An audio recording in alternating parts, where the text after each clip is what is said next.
Welcome to the only daily podcast focusing on compliance news of the day. Each morning, start your day with a cup of coffee and Tom Fox, the voice of compliance, to hear about 4 of the top compliance, corruption, or leadership stories you will need to start your day. The Daily Compliance News is a production of the Compliance Podcast Network. First, a word from this month's sponsor, Ethico. If you're a compliance officer, middle managers are crucial in getting your programs from you to your frontline employees. But how do we activate those managers and get them on our side? Ethico's new Middle Manager Toolkit equips you with the skills needed to empower your managers, to promote a culture where ethical behavior thrives and employees feel empowered to speak up.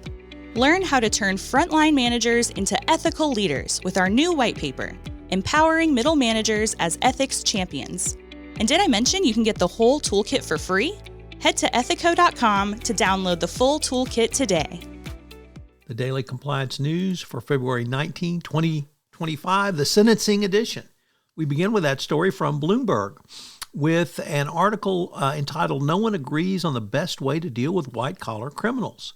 Comes to us from Bethany McLean, and she was one of the co-authors of the book, The Smartest Guys in the Room. So she has been thinking about this for over 20 years now. And she asks, is it fair, not so much fair, but is it right to sentence CEOs who've engaged in white-collar crime to long jail sentences? And remember, Jeff Skilling, the former CEO of Enron, received 24 years, although that was later reduced. And she asked, in the aftermath of this, did it work? And what's the purpose of sentencing? It's a debate that is ongoing, but it didn't seem to deter anyone. So is there a better way? What does that mean for FCPA? All open questions that need discussion. Next up from the Financial Times, a very interesting article about modern marketing, which apparently is companies just don't get it. Companies are trying to foster moments of connection with employees, but they are completely missing the boat. So what is marketing in 2025? And equally importantly, how are you doing it for your compliance program?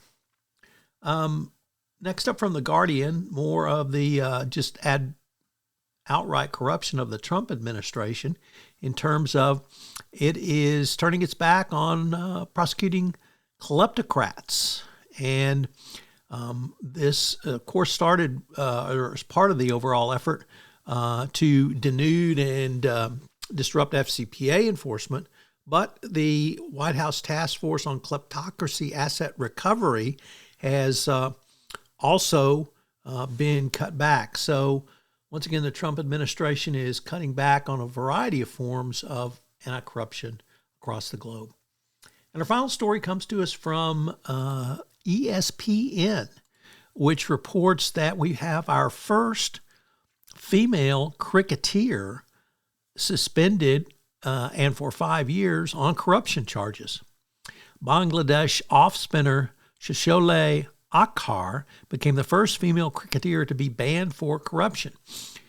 She was found guilty of attempting to fix, offering a bribe, and failing to disclose full details of an approach to the ICC, as well as obstructing the investigation. So once again, proving that bribery and corruption is ubiquitous, and it's simply not related only to male cricketers. We have our first female cricketer banned. At the start of this podcast, the sponsor for the entire Compliance Podcast Network is Ethico. Well, Ethico has a great new offering this month for you, a toolkit for middle managers.